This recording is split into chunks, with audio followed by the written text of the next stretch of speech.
Para você que está chegando agora, para você que está conectando agora aí o YouTube, seja bem-vindo aqui a este lugar, essa casa de adoração, seja muito bem-vindo. Obrigado pela tua presença. Nós já começamos o culto aqui há 30 minutos atrás, então se você está chegando agora, fique sabendo que na semana que vem você pode chegar mais cedo. A gente está fazendo um momento de louvor aqui, momento de adoração, de oração, de comunhão com Cristo, e você é nosso convidado para o próximo sábado estar aqui, presencialmente ou no YouTube, a partir das 9h30 da manhã. Vamos cantar junto para começar a escola sabatina. Eu pertenço ao meu Rei. Aonde que está as nossas raízes? Será que a gente está colocando as nossas raízes ao lado do rio cristalino, de onde vai crescer frutos maravilhosos? Ou será que os nossos frutos estão secos, porque a gente está muito longe do rio, do ribeiro de águas puras? Então declara nesse momento aqui: eu pertenço ao meu Rei, e eu quero, Senhor, seguir a tua luz aqui nessa terra. Canta com a gente. Eu pertenço ao meu Rei, eternas mansões morarei.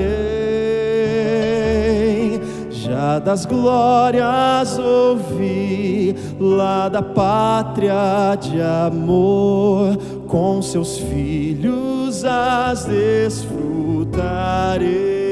Declare: eu pertenço ao meu Rei. Ele nunca me esquece, eu o sei. Dar-me a salvação por seu grande favor, e na glória perene estarei. Eu pertenço ao meu Rei, e é por mim seu amor, sua paz e descanso terei. Seu conforto me vem mitigar qualquer dor, com amor guardará sua lei. Eu pertenço ao...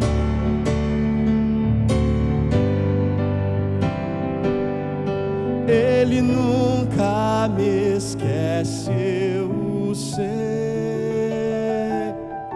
Dar-me a salvação por seu grande favor, e na glória perene estarei. Eu pertenço ao meu Rei, a promessa é real, salvará os que amarem sua lei. Junto ao trono de Deus,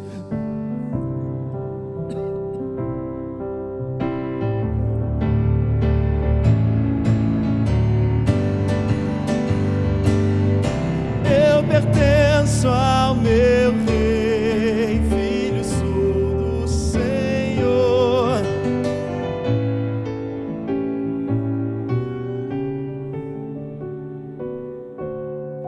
Dar-me a salvação por seu grande favor, e na glória perene estarei.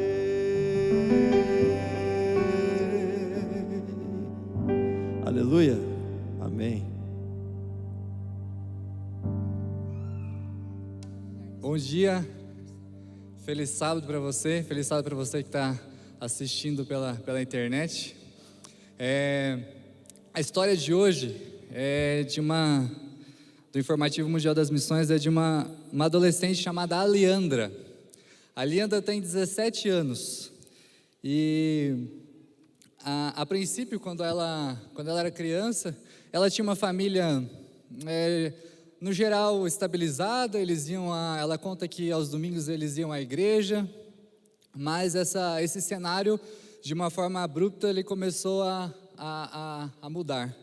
Ela conta que a sua mãe, ela começou a se envolver com bebidas, posteriormente com drogas, e o pai dela seguiu nesse mesmo caminho. E ela conta também que em alguns momentos ela via o pai agredindo a própria mãe, e isso gerou consequências para a vida dela, ela conta. Ela conta que na adolescência, ali, a partir do início da adolescência, ela se sentia uma irmã super protetora dos irmãos. Posteriormente, ela também começou a se envolver com bebidas, com drogas, até que um dia tudo mudou na vida dela. Ela escolheu ir para uma escola adventista. E aqui nós vamos ouvir agora mais um relato de como a educação faz diferença na vida de uma criança e de um adolescente. E ela conta que ela foi ali para a escola adventista de um local chamado Holbrook. E ela fala que ali ela conheceu a Jesus e que a vida dela mudou. Teve um novo sentido. E ela conta que depois dessa transformação, ela aceitou a Jesus, e hoje ela agradece as ofertas que a igreja fez há 3 anos atrás para esse mesmo colégio que ela estudou. Há 3 anos atrás, com as ofertas, ela conta que foi construído um centro de saúde chamado New Life. E qual que é o objetivo desse centro de saúde? É que ela conta que eles têm um tratamento preventivo contra a obesidade, contra a diabetes, depressão, suicídio. Então, esse centro de saúde, Centro New Life, está fazendo a diferença na vida dessas crianças, desses adolescentes. E você fez a diferença na vida dela, da Leandra, por meio das ofertas que você doou há 3 anos atrás. E hoje a igreja chama mais uma vez a todos os irmãos para continuarem essas ofertas que serão destinadas mais uma vez para lá, para que esse centro continue sendo construído, ampliado, para que mais crianças sejam atendidas. Ela louva a Deus pela vida de vocês, e que todos nós possamos ser fiéis, lembrar de histórias como essa, de quanto Deus pode fazer na vida de alguém, e quanto nossas ofertas, os nossos recursos podem influenciar nesse processo. Que Deus abençoe cada um.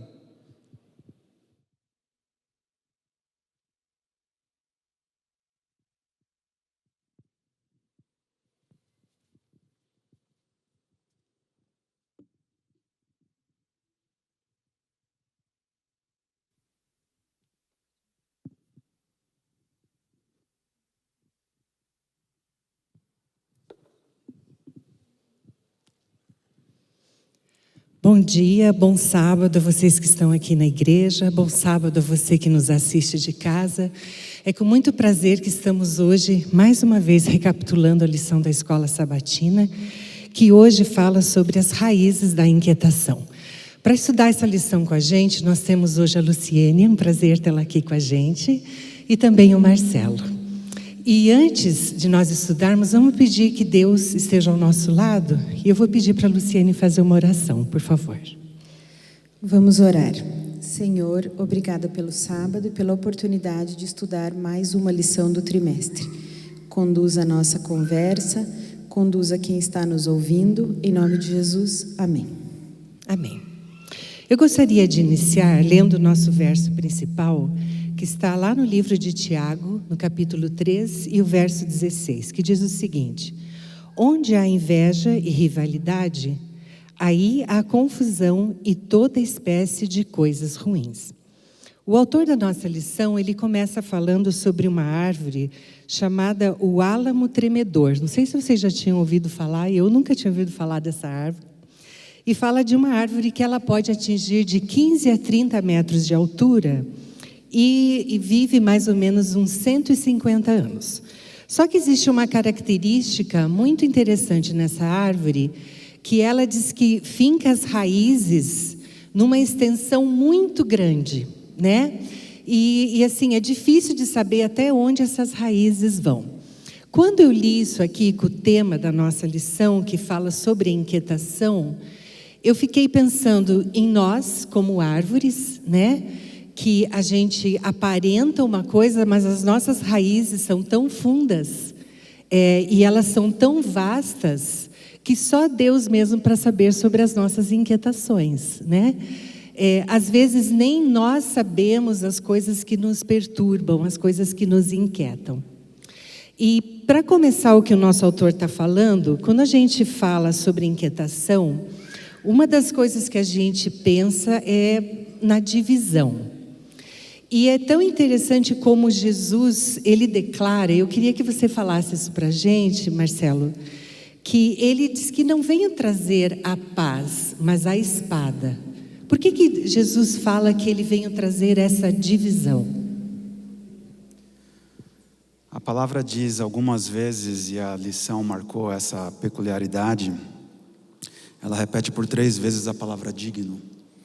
Se você não souber se dividir disso, você não é digno de mim. Se você não se separar disso, você não é digno de mim. Se você não fizer a opção longe disso, você não é digno de mim. Quando Deus fala que a sua palavra é uma espada e também uma armadura para nós, Ele está marcando de uma forma muito clara que nós temos que fazer uma opção, que nós temos que compreender qual é o nosso papel. Voltando ao que você acabou de falar da árvore, as raízes estão todas por baixo, né? E nessa metáfora que nós vimos na lição, essas raízes não são necessariamente coisas boas, elas estão atreladas ao pecado. E Jesus vem para fazer, e a palavra vem para fazer realmente essa divisão, separar, tirar de nós aquilo que é ruim. E isso, especialmente num mundo como esse que a gente vive, que é um mundo mau, que é um mundo com tantas dificuldades, vai causar divisão. Então, quando Jesus fala que Ele veio não para trazer paz, mas divisão, é uma constatação, não uma profecia, é uma constatação. Ele está dizendo assim: se você for digno de mim, e ser digno dele não é ser bom, mas é optar por ele, a própria lição diz, né? Jesus desafiou o seu público a fazer escolhas para a eternidade. Jesus nos lembra de que as coisas mais importantes devem vir primeiro. E finalmente, somos dignos quando o escolhemos acima de todas as coisas. E quando nós o escolhemos, haverá divisão, mas haverá paz nele. Você está falando basicamente que todo ser humano tem que se posicionar, né, Marcelo?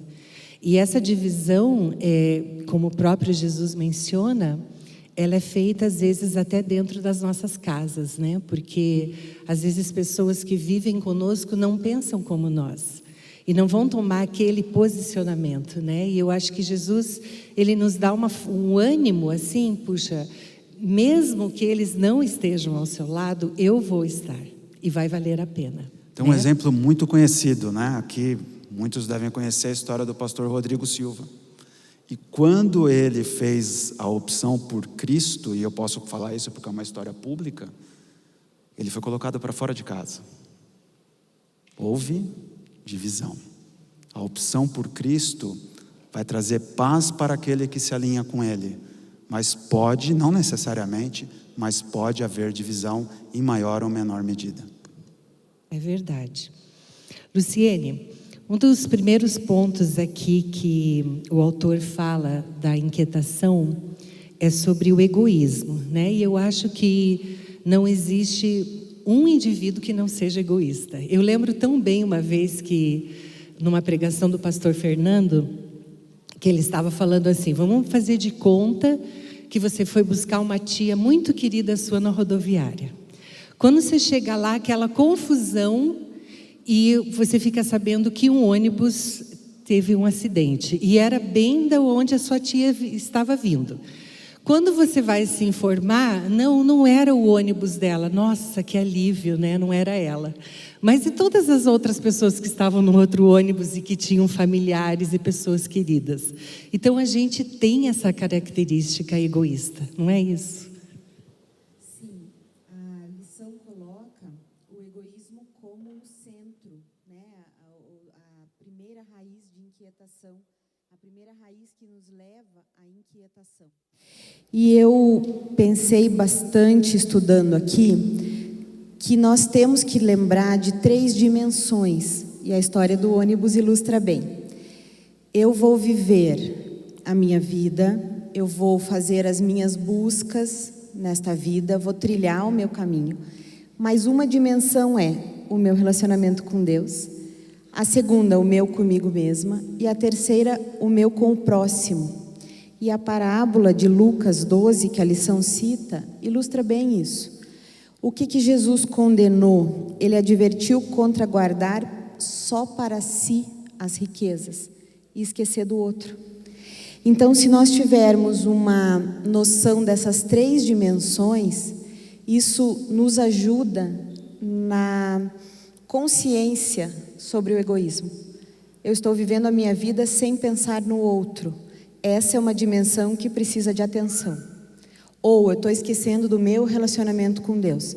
Talvez esse pensamento sirva como um alerta, como a parábola mostrou bem, para que a gente identifique as expressões de egoísmo na nossa vida, como uma maneira de buscar em Deus a solução para esse desequilíbrio. Você quer complementar, Marcelo? Tá bom. A outra parte que o autor ele fala como inquietação é sobre a ambição. E aqui ele menciona, né, na Bíblia, os próprios discípulos querendo, digamos, uma posição, um cargo mais elevado, né? E quando eu fico pensando nos nossos tempos atuais, como alguns de nós assim fazem uma questão, às vezes, de um cargo na igreja, que você nem vai ganhar mais por isso, só mais trabalho, mas é uma forma de ambição, né? De você querer ter uma posição superior.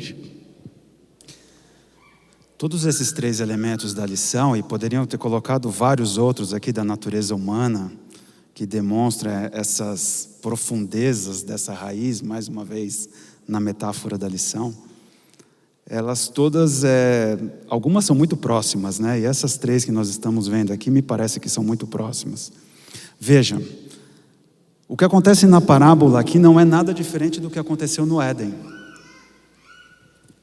Porque o diabo falou para Eva assim: vocês serão como Deus. Mas eles já eram, porque eles foram criados à imagem e semelhança de Deus. Os discípulos estavam sentados à volta de Jesus o tempo todo, durante 3 anos e meio. Quer melhor escolha do que essa? De você entender que você já estava num local diferente, numa posição privilegiada. Tantas pessoas naquela época não andaram com Jesus como aqueles homens andaram, mas eles ainda queriam algo mais. Há uma expressão que diz ambição sadia, né? Mas vocês sabem que na etimologia da palavra ambição já está incutido um sinônimo com cobiça. Ambição sadia, no fundo das coisas, é só um paradigma para a gente fazer um refresco de consciência, porque na verdade continua sendo cobiça. É próprio da nossa natureza humana, porque nós somos egoístas, porque nós somos ambiciosos, e porque também aqui no contexto da lição, juntando talvez essas coisas numa simbiose, essa era uma lição própria para psicólogo, né?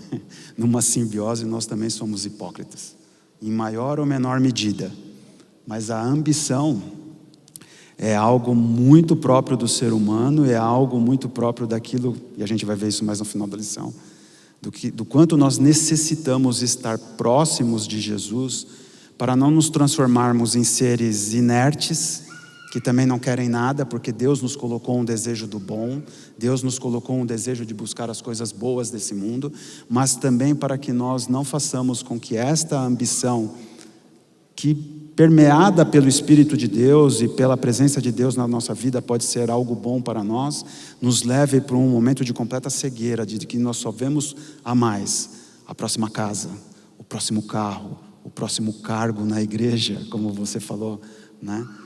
Enfim, próprio da nossa natureza, algo que nós precisamos identificar num exame de consciência, mas que pela presença de Cristo, pela presença de Jesus, pela leitura da sua palavra, pela convivência com Ele, nós podemos nos tornar mais temperantes nesse assunto também. E é interessante, né, Marcelo, como o egoísmo e a ambição estão vinculados, né? Porque quantas pessoas eu já ouvi falar na minha vida, não, eu vou conseguir o que eu quiser a qualquer custo, né? E algumas pessoas atropelam quem está do lado sem nenhum escrúpulo, né? Então, como realmente as duas coisas elas estão muito próximas, né? Porque se você não for egoísta, você não vai conseguir ter essa ambição desmedida, né? E só um detalhezinho, como nós perdemos o paradigma. Porque Jesus quer que eu e você sejamos prósperos. Mas Ele não quer que nós sejamos prósperos como um fim em si mesmo, para nós mesmos. Ele quer que nós sejamos prósperos, e quando a gente fala em prosperidade, só se pensa em dinheiro, mas em N áreas da nossa vida, para que nós possamos ser bênçãos para outras pessoas. Porque se a riqueza for só para você, meu irmão, você precisa se contestar sobre isso. Se o cargo que você ocupa é só para você, se o poder de influência que você tem é só para você, enfim, se qualquer área da sua vida é só para você, para sua família, para aqueles que estão próximos de você, não tem a ver com o Evangelho. Tem a ver com as regras desse mundo e talvez não seja nem ilegítimo, mas não tem a ver com o Evangelho. Luciane, o terceiro ponto que o autor fala aqui sobre a nossa inquietação é sobre a hipocrisia, né? O que você tem para falar para a gente sobre isso? Nós todos meditamos sobre Mateus 23 no estudo da lição, que é um discurso de Jesus para os líderes da época, os escribas, fariseus e os saduceus, mas é um discurso para nós. E eu gostei muito da lição, Mônica. Eu vou ler aqui na lição os 4 pontos de um hipócrita. Quando não fazemos o que dizemos, faça o que eu digo, mas não faça o que eu faço. Quando nós tornamos a religião pesada para o outro, e isso aqui volta ao egoísmo, entra em outra raiz, a crítica. Eu não preciso obedecer, mas você precisa e eu vou pesar a mão sobre você. Não é isso que Jesus quer, e quando nós fazemos isso com o outro, além de ser hipócritas, nós alimentamos as nossas raízes da inquietação. Eu vejo como uma volta à introdução da lição. Quando nós queremos que os outros aplaudam o nosso favor, ou queremos honra, e daí vem no que o Marcelo acabou de falar, né? Por que eu faço o que eu faço? Esses pontos estão muito destacados na lição e serve como um alerta. Depois a gente volta na eliminação da inquietação, mas o discurso de Mateus 23 é muito próprio para hoje, principalmente no sentido, por que eu faço o que eu faço? E é uma coisa interessante, né, Luciane, que a necessidade do homem se achar superior ao outro, né? Eu não sei se foi numa meditação aonde que eu li esses dias, eu achei uma aplicação muito importante. O pai, ele está com 2 crianças e tem assim um mendigo, talvez um alcoólatra na rua, não sei. E ele fala para as crianças assim, quem que vocês acham que é mais importante perante Deus? Nós que estamos aqui ou essa pessoa que está aí caída? Né? E as crianças, assim, já por uma indução, falam assim, nossa, nós, né, papai? Porque a gente está certinho, não estamos bebendo nada, né? Não estamos na rua. E ele fala assim, não, vocês estão muito errados. Nós todos somos igualmente iguais e amados de Deus, né? Tanto Ele como nós. E eu fiquei pensando muito nessa historinha, que a gente tem parece que essa necessidade, eu vejo assim, existe um ditado que diz que a pessoa se revela pela posição que ela ocupa, né? E quantas pessoas, quando elas estão num cargo que na nossa sociedade parecem superior, como elas já tendem a subjugar os outros, né? E uma pessoa que está ligada a Deus, ela nunca vai fazer isso, porque ela sabe que ela não é mais importante do que os outros, e ela sabe que ela está naquele lugar, como o Marcelo falou, para ajudar os outros, não para humilhá-los, né? Não para se achar superior. E isso realmente é uma característica do hipócrita, né? Porque quando Jesus chamou os fariseus de hipócrita, eu vejo assim, por que vocês acham que vocês são melhores do que os outros? Né? Quando no reino de Deus, aquele que serve é o mais importante, né, no reino de Deus. Quando a gente vê todos esses pontos aqui, quando a gente fala sobre o egoísmo, a ambição e a hipocrisia, eu fiquei muito feliz, Marcelo, quando o autor ele nos dá uma solução, né, de como eliminar essa inquietação. Está escrito: não se turbe o vosso coração. Credes em Deus, crede também em mim. Na casa do meu pai há muitas moradas. Se não fosse assim, eu vou-lo teria dito. Vou preparar-vos lugar. E quando eu for e vos preparar lugar, virei outra vez e vos levarei para mim mesmo, para que onde eu estiver estejais vós também. Mesmo vós sabeis para onde vou e conheceis o caminho. Disse-lhe Tomé: Senhor, nós não sabemos para onde vais, e como podemos saber o caminho? Disse-lhes Jesus: eu sou o caminho, a verdade e a vida. Ninguém vem ao Pai, senão por mim. Você é egoísta? E eu sou, todos somos.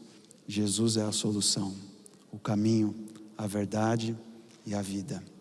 Nós somos ambiciosos e nós somos. Eu sou o caminho, a verdade e a vida. Nós somos hipócritas e nós somos, alguns falam assim, né? Eu não vou para a igreja, vocês conhecem essa história. Eu não vou para a igreja, tem muito hipócrita lá. Venha, seja bem-vindo. Há lugar para mais um aqui com a gente. Todos nós somos, em alguma medida, todas essas características que só podem ser anuladas através daquele que é o caminho, a verdade e a vida. E eu vibro muito com este texto em particular. A lição diz assim, né? A vitória sobre a inquietação sempre começa com Jesus. E eu vibro muito com essa passagem, eu fiz questão de lê-la, João 14, de 1 a 6, especialmente do verso 1 ao 3, né? Porque é a passagem que toca mais fundo no meu coração. Aqui diz, virei outra vez. Em outras traduções dizem, voltarei. Voltarei. E essa é a única solução para nós. A única. Não tem outra. Meu querido irmão, minha querida irmã, não tem outra. Queremos amenizar o nosso egoísmo? Jesus. Queremos amenizar, neutralizar a nossa ambição? Jesus. Queremos resolver o problema da nossa hipocrisia e usar a máscara correta? Jesus. É essa imagem que nós precisamos para a nossa vida, é essa imagem que nós precisamos para transformar o nosso caminho aqui e agora, e não é fácil, né? A gente vive caindo e falando, Senhor, de novo. E Jesus fala, vem, vamos continuar. Cai de novo, Senhor, vem, vamos continuar. Até o dia em que as nuvens dos céus vão se abrir, como nessa imagem, que todas as vezes que eu venho nessa igreja, eu fico impressionado com ela. Eu já tirei uma foto e já mandei ali no grupo da família. Jesus vai voltar. E essas mazelas todas vão acabar. E vão acabar as nossas inquietações. Eu vou seguir o que o Marcelo já falou. A lição coloca João 14. E enquanto eu estava lendo esse texto que o Marcelo leu, eu escrevi na minha lição, ir a Jesus. E aí eu coloquei alguns tópicos, né, de vida prática. Ir a Jesus, o que isso significa no dia a dia? E eu anotei desenvolver a fé. Eu anotei isso e meditei sobre o que eu anotei. Desenvolver, não está pronto. E é cada dia crescer um pouquinho mais. Aí, seguindo na lição, eu fui ler o próximo verso, Jeremias 3, 22. Voltem, filhos rebeldes, eu os curarei. Isso tomou um sentido aqui no contexto todo da lição. Egoísmo, hipocrisia, ambição são raízes da inquietação e não vão passar só porque nós ficamos conscientes delas. Eu acho que consciência é o começo, mas como se livrar? Voltem, filhos, e eu os curarei. Então, meu coração ficou quentinho de ler isso, que eu entendi as raízes da inquietação, mas o poder está na promessa. Voltem, filhos, eu te curo. Se você ficou consciente disso, agora é o meu papel, eu, Jesus, de te curar ou te ajudar nesse processo. Essa promessa, para mim, foi um ponto alto aqui da lição de quinta-feira. Eu achei bem importante você ter mencionado isso, Luciene, porque a gente sempre tem uma ideia de que as coisas vão ficar boas e melhorar o dia que a gente for para o céu. Mas como você falou aqui, isso é muito prático, que pode melhorar a nossa vida hoje, né? Mesmo em meio ao pecado. Marcelo, de tudo que nós estudamos nessa semana aqui, o que mais te chamou a atenção que você queria colocar como conclusão para você da lição dessa semana? Eu tenho sempre ficado muito com a imagem do dia da expiação para o povo de Israel. Porque ali dizia assim que era um dia que eles deveriam se afligir.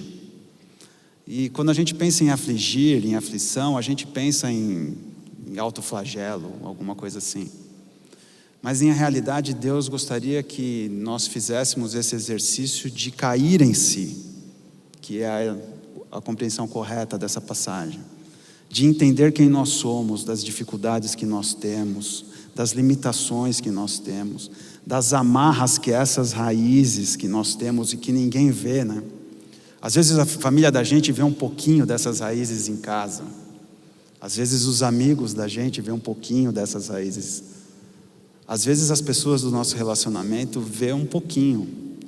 Mas é só a gente mesmo, quando a gente para, fecha o olho, faz uma meditação e pensa em quem nós somos, é que a gente vai entender o quanto de problema tem nessas raízes que o pecado nos trouxe. E quando a gente faz isso, só tem um lugar para a gente olhar para resolver esse problema, que é Jesus Cristo. Só há uma forma da gente resolver esse problema, que é através da cruz. E só há um lugar onde esse problema vai estar definitivamente retirado de nós, que é a eternidade. Mas até lá, como vocês acabaram de dizer aqui, e como diz a música, né? A gente pode viver com os olhos no céu, né? Esperando Jesus voltar, mas a gente vai continuar com os pés aqui na terra. E a gente pode ter um pouquinho do céu aqui, enquanto Jesus estiver na nossa vida, enquanto nós nos entregarmos para Ele todos os dias, enquanto a gente lê a Sua palavra, enquanto a gente orar, enquanto nós nos relacionarmos com outras pessoas, nós podemos ter um pouco desse Jesus agora, não todo, mas agora. E a gente precisa disso, para a gente poder trabalhar com essas nossas inquietações até que Ele volte. E quando Ele voltar, acabou. Amém. Luciene, e para você, o que mais te chamou a atenção na lição? O que mais me chamou a atenção foi a segunda pergunta da sexta-feira do estudo adicional. Podemos esperar grandes coisas de Deus sem ser consumidos pela ambição egoísta, ou, eu diria, sem ser consumidos pelas raízes da inquietação que nós estudamos. Na terceira pergunta, a lição fala: podemos vencer as raízes, vou colocar no plural aqui, da inquietação e encontrar o descanso em Jesus. E eu procurei um verso que concluísse isso. E eu fui para o Salmo 37, versos 4 e 5, principalmente o verso 4, deleite-se no Senhor e Ele concederá o que deseja o teu coração. Parafraseando o Marcelo, ir a Jesus. Então, nesse processo de deleitar no Senhor, gradativamente o Senhor vai transformando as raízes da inquietação em cura. Para mim, foi o ponto alto da lição. Eu gostaria de terminar aqui. Aqui a nossa lição, ela fala de um trecho dos primeiros escritos de Ellen White, e ela fala aqui sobre conflitos, né, que a gente tem. Isso me chamou muita atenção. E ela fala que às vezes a gente tem um conflito e a gente demora horas tentando resolver esse conflito. E no final ela diz o seguinte, olha: se o orgulho e o egoísmo fossem postos de lado, 5 minutos bastariam para remover a maioria das dificuldades. Quando eu falo o orgulho e o egoísmo postos de lado, nada mais é do que o que vocês acabaram de falar, né? Uma vida ligada a Jesus, né? Porque você vai olhar o conflito, a pessoa que está provocando aquele conflito, muito além do que aquilo que ela está mostrando para você, né? Você vai olhá-la com olhos de amor. E eu acho que é isso que Deus faz com a gente, né? Por que aquele homem estava na sarjeta? Deus sabe toda a história dele. Deus sabe tudo o que passou na vida dele. Por que ele chegou nesse ponto? Quando a gente vê o conflito de uma pessoa, a gente só vê um momento. A gente não sabe aquilo que a levou àquele momento. E eu acredito que quanto mais nós estivermos ligados a Jesus, mais esse olhar nós vamos ter. E por isso que, tirando esse orgulho, esse egoísmo de lado, a gente vai poder ver realmente o coração da pessoa. Que é isso que eu acho que Deus quer para a gente. Que nós sejamos complacentes uns com os outros e que a gente possa pôr em prática aquilo que Jesus colocou na nossa vida, que é o amor em primeiro lugar. Jesus cura com o amor, né? E eu acho que é isso que a gente tem que pôr em prática na nossa vida. Eu agradeço imensamente a participação de vocês, agradeço vocês, igreja, por estarem aqui conosco, você que está em casa, eu te convido a continuar com a gente na continuação da nossa programação do culto divino, e nós vamos então encerrar esse momento com uma oração. Eu peço que o Marcelo faça uma oração para nós, por favor. Fechemos os olhos, vamos orar. Querido Pai, muito obrigado, Senhor, porque temos a oportunidade, em primeiro lugar, de estudar a Tua Palavra com liberdade nessa manhã. Obrigado, Senhor, pelo Teu dia, o sábado, que vem para nos abençoar e vem para possibilitar que façamos um exame da nossa vida e nos coloquemos diante de Ti, Senhor, através dos méritos de Cristo, rogando as bênçãos do céu sobre a nossa vida aqui e agora e projetando para a eternidade.